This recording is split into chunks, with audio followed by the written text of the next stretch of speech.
Today I want to cover two of the main issues that explain why certain people who are caught online in so-called sexting, supposedly going after children, are having such a difficult time out there, and why the law in some cases appears to protect them, but the courts are unwilling to deal with it. And remember, first of all, you've got the law, and then you have interpretations of the law, which are called case law.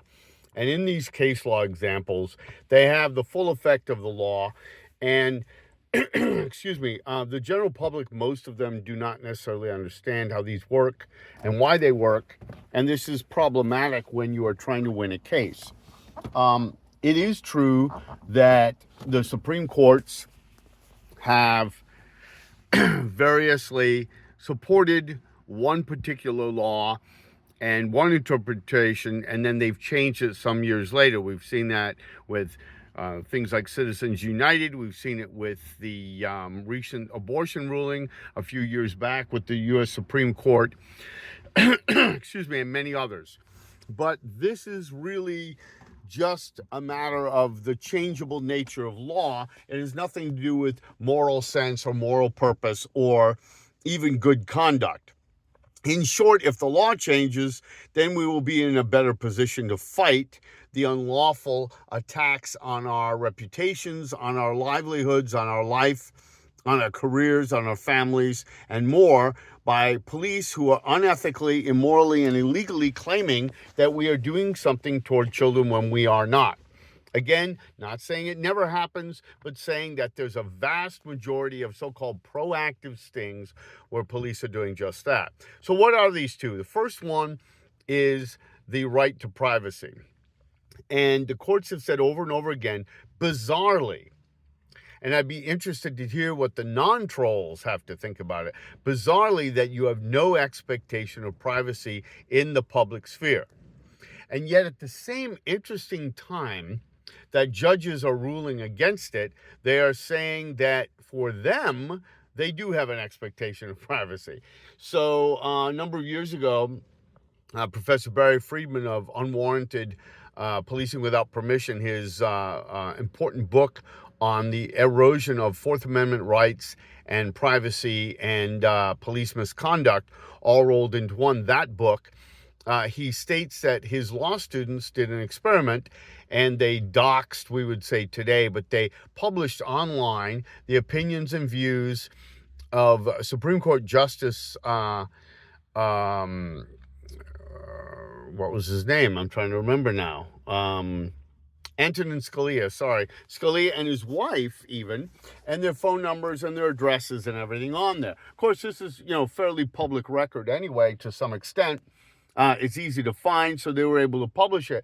Well, the justice was not amused. Justice Scalia did not like it at all, and he said so. But interestingly enough, and we've seen this before, judges do expect to be above the law. They do expect to have little perks if they're stopped, for example, because of speeding and such. They do have an expectation that they are somehow above the fray. And of course, there are people who believe that this is okay. Otherwise, they would go after judges. In news articles that are local, judges that are not federal judges who have at least some moderate protection in the federal system, circuit court judges, local judges, they have no protection at all unless there's some extenuating circumstances. So their names are never published. So they have that additional courtesy that's not extended to the rest of us. So right to privacy says that if you're on that online sphere, if you're in that public place, you do not have a right to privacy. And even weirder, if you are in a position where you are talking to somebody and you have an expectation that this person is telling you the truth. If they give their age as an adult, for example, you have an expectation that you should be able to rely on that. Most people believe in that, but not everybody actually believes in that at all. The law, for example, has said over and over again that you have no right to privacy whatsoever in the public sphere. This gets more complicated when we are increasingly conducting our life online and through the internet which goes through a wide variety of routers and routed communication patterns, and through stored communication facilities, that it's so many electronic hands, for example, touching it, that it can't in many ways be described as anything but private, because most people can't access that electronic or those electronic pathways. At the same time, you have an ethical and moral concern more than a technological one as to what right do you have if you're banking, for example. If you are ordering supplies and you put your credit card in. And while the companies may afford you the courtesy of protecting you, they don't really have to, or according to law, unless there's a specific state law that says otherwise. But then why doesn't that same thing extend to dating apps, hookup apps, apps that have you connecting with fetishists or others of like adult sanctioned behavior? Again, adult sanction. I'm not talking about child pornography or anything like that. Why aren't we extending that same courtesy? That's the mystery. Let me know what you think about that. The second issue, that's in a legal framework. That second issue is called the third-party doctrine. And this is even weirder in my opinion. The third-party doctrine basically says, or second two-party system, says the following. I'll give you two parts of it. In many states, if like Virginia, if you are talking to somebody on the phone, they can record what you're saying. They can record it if you're standing next to them. They can record it in the public sphere. They can record it. And that you have no expectation of privacy, and they don't have to tell you that they're recording it. Some places, such as in Florida, they are a two-party system. So if you're going to record, you have to tell them. You don't have to necessarily ask their permission, but you have to tell them, inform them that you are recording, and they can then make the decision if they'll stay in the conversation or be party, as it's called, to that communication. You are, of course, party to the communication you say, as well as the communication others say if you're in that two-party platform. If you're in one-party platform, you have to get their permission to allow them to be party to that communication, or to get permission to force them, in effect, to be part of that communication. So the second element to that, though, is when police go on and they pretend to be a decoy and they say they're 35 and then they say they're 25, then they say they're 15, and you call them on that and they say you knew the age, you can't say the police had no right to be on there because, quote, they are party to the communication the courts have delved. So imagine you're in a conversation with somebody and you're talking to them, forget the online business, and somebody butts into the conversation that you don't like. You don't want them there. Well, if you were in person, apparently that's fine. But because you can see them, makes sense, but you can't see them online.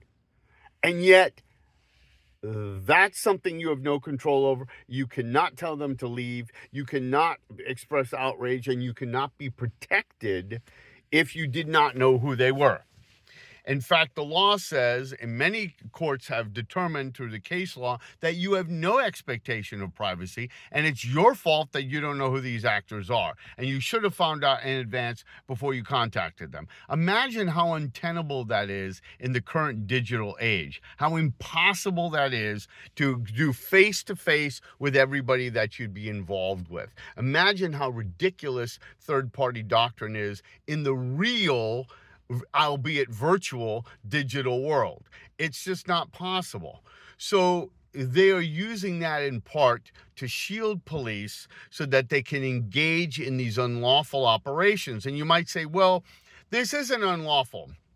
They're trying to protect kids. Well, if they got a tip and they came on and they knew the kid and the kid talked to the person, and they agreed to meet, and the kid was there as the decoy, and the kid wasn't, and they met, and the person showed up and they arrested him, that's one thing.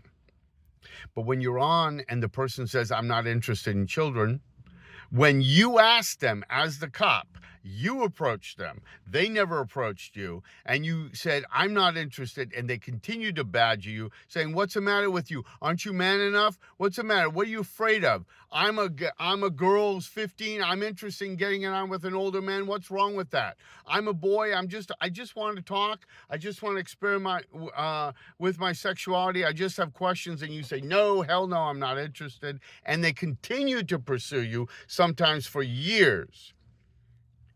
There's everything wrong with that. There's everything wrong with that. Why are they putting you through a virtue test like that? Why are they able to hide behind third-party doctrine by doing that? By claiming they were party to a conversation that they butted into that you never would have approved of if that had been in physical presence, face to face, when you could at least acknowledge and size up somebody and study their body language. So much more dangerous it is online. But rather than the courts protecting you, as the courts and the law are supposed to do, no, who do they protect? They protect law enforcement.